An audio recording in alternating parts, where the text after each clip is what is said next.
Hi, despite the fact that many people dislike Nintendo for its user restrictions and high game prices, even compared to competitors, it's still the most successful gaming company in the world, not just in handhelds but in consoles overall.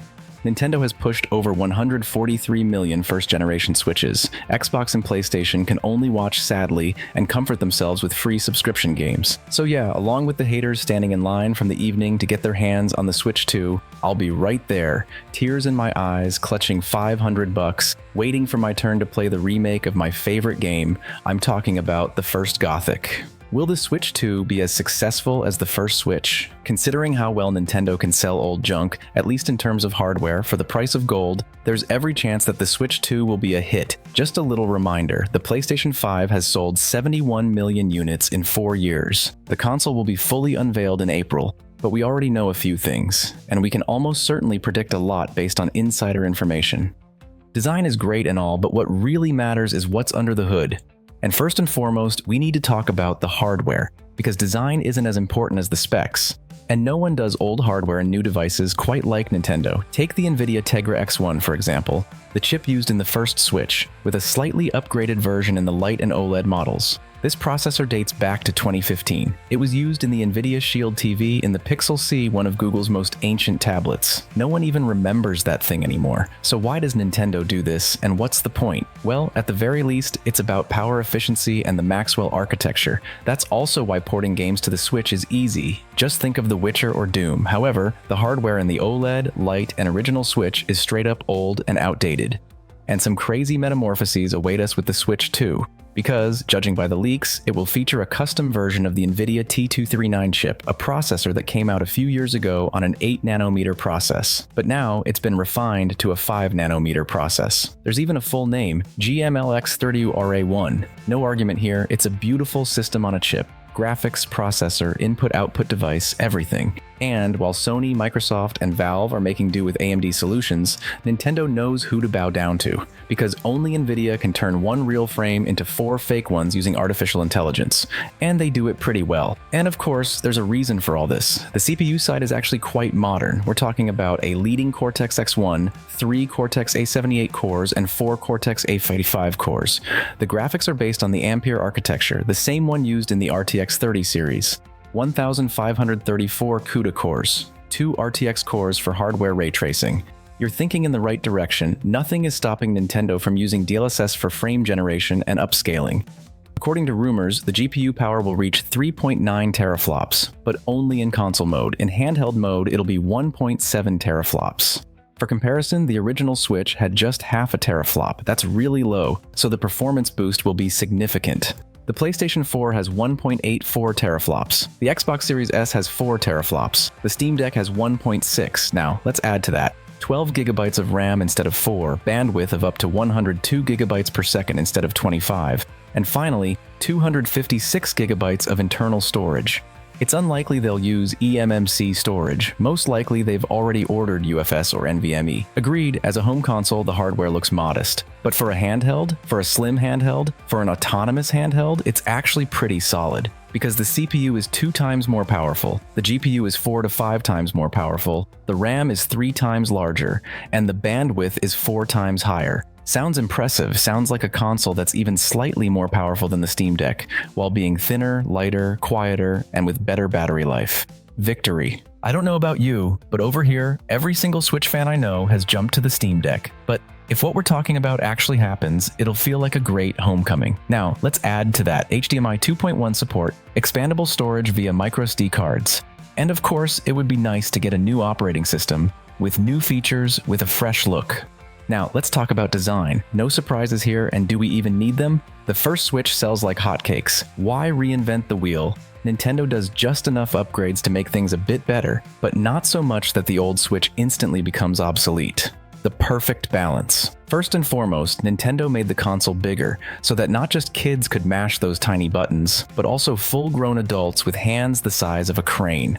For comparison, the first-gen Switch, OLED model, and Steam Deck, and now the new Switch 2, somewhere in between. Yet, according to rumors, even though the Switch 2 will be thicker than the first-gen model, it will still remain a slim handheld. And that's exactly why we love the Switch. But Nintendo has found a way to sell you an OLED screen again. Yes, the display will be around 8 inches, which is 1 inch larger than the OLED model and almost 2 inches bigger than the original. However, there's no guarantee that the Switch 2 will have an OLED panel. You'll get IPS because first, the budget version has to launch, so that later they can sell you the Supreme Edition. And secondly, it's better to spend money on lawyers to ban emulators. 120 Hz? Forget it. Even if the FPS suddenly jumps above 30, Nintendo will slap on an artificial cap because God forbid they disrupt the retro aesthetic. Even Mario Kart 8K Definitive Edition Deluxe has to run at 30 FPS, because that's the vision. Jokes aside though, if they go with a high-quality IPS panel like Inio managed to source, that's no problem for Nintendo. Then honestly, that's fine too. Joy-Cons, they're bigger now and they've lost their magnetic gimmick. That signature click has been replaced with some kind of soft thud.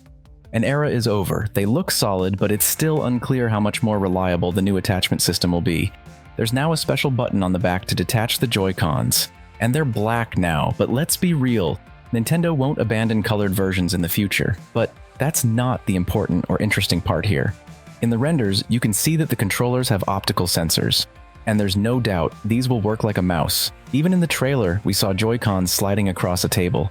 Lenovo already did something similar with the Legion Go. It'll be interesting to see how Nintendo implements this feature, and given their track record, there's already a level of trust. No, of course, this doesn't mean we should expect CS2 on the Switch. What's next? You want sticks that don't drift? Even if yours haven't started drifting yet, trust me, they're just loading. Third, they have updated the stand on the back of the console itself. Now it is shaped like the Latin letter U. The adjustment is still there. The tilt angle is impressive. Remembering the kickstand from the first generation honestly makes you want to cry. But there are no complaints about the Nintendo Switch OLED. Everything there is done with dignity. Fourth, they have changed the dock to follow trends. I don't think, and I'm almost sure, that the dock will bring any significant joys. The original Switch and the OLED run games at 2 resolutions, 720p in handheld mode and 1080p in docked mode. I think they won't touch the resolution at all because, well, Nintendo wants to subtly hint that 720p in the year 2025 is perfectly fine. And who's arguing? The Steam Deck runs at 720p. Does anyone complain? No jokes, everything is great. So, increasing the peak CPU frequencies in docked mode is purely for boosting the resolution, not for improving graphics. But then again, that's just my assumption. As for controls and buttons, almost no changes, except for a new square button on the right Joy-Con. It could literally be for anything, but there's a theory that the Switch might finally get voice chat. Or maybe it's a touchpad like on some handhelds, but in that case, its placement seems a bit too low. In short, I think it's for voice chat. The controllers, just like before, can be combined into a single gamepad using the included accessory, but as always, it looks questionable. For a comfortable gaming experience in docked mode, you'll need to buy a separate gamepad, making Nintendo even richer. Most likely, the wireless accessories released for the first model will be compatible with the second, but when it comes to the original Joy-Cons, there are questions. Obviously, they can't be attached anymore, but maybe they'll still work via Bluetooth? Why not? And now, finally, what should have been done back in 2017? There are now 2 Type-C ports, and that is the biggest win, one on the bottom, one on the top. A firm handshake to the genius who came up with this, simply because it's convenient. Charging from the top is so much better than having a cable sticking out from the bottom while you're lying down. And if they support X-Real glasses, that would be even better. Plug in the charger at the bottom, glasses at the top, or the other way around. It would be awesome if both ports had the same specifications, supporting both video output and charging. Otherwise, why am I even praising them?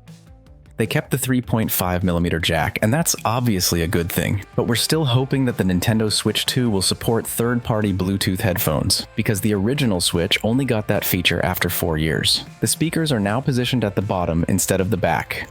At the very least, this placement alone should make the sound better. But honestly, it's also time to upgrade the speakers themselves, because on the original Switch, the sound is just meh. So what about the games? So far, they've only shown us a new Mario Kart, and even that was just a glimpse. This spring, we're expecting a solid batch of announcements and exclusives. Pokémon Legends, Xenoblade, a new 3D Mario platformer, of course. Metroid Prime 4 is already lurking around the corner. Some serious Game of the Year contenders are shaping up, and multi-platform games should really thrive this generation. I'm expecting remakes of Metal Gear Solid 3 and Final Fantasy VII. There are also rumors that Ubisoft is preparing several releases for the Switch 2, including the brand new Assassin's Creed Shadows. Let's just hope Nintendo doesn't get torched over the whole historical Afro Samurai situation.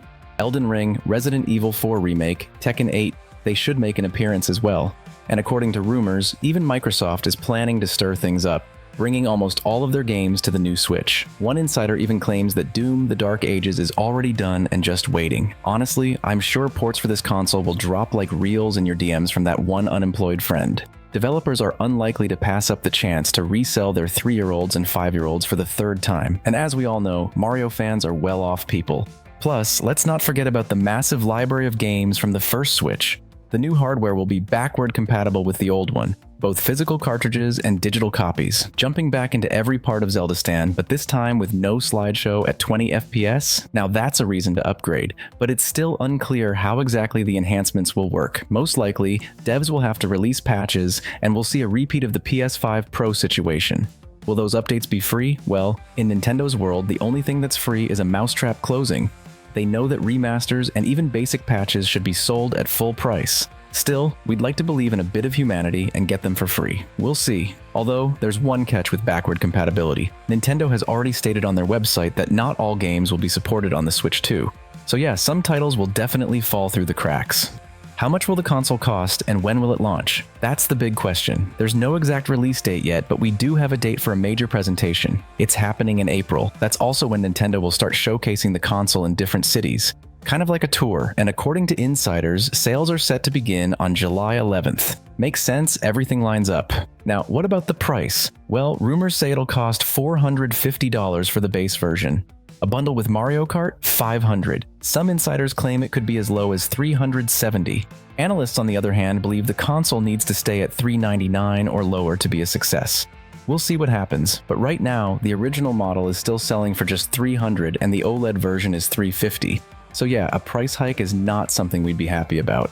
So, what's the verdict? Well, most likely we're looking at the next big hit in the handheld market.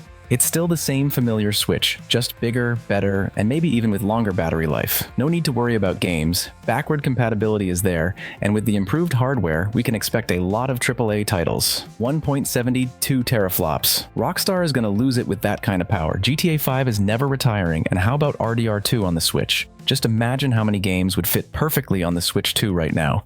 Basically, think of a Steam Deck, but thinner, lighter, with killer battery life and games already optimized for it. Sounds like a solid plan, but on the other hand, do we really need a new Switch when we already have the Steam Deck? You can install Windows on it, run emulators, including for the Switch itself, and use all kinds of launchers. That's the real question, so we're waiting for the big presentation in April, and you should hit that subscribe button so you don't miss our full Switch 2 review. That's the story.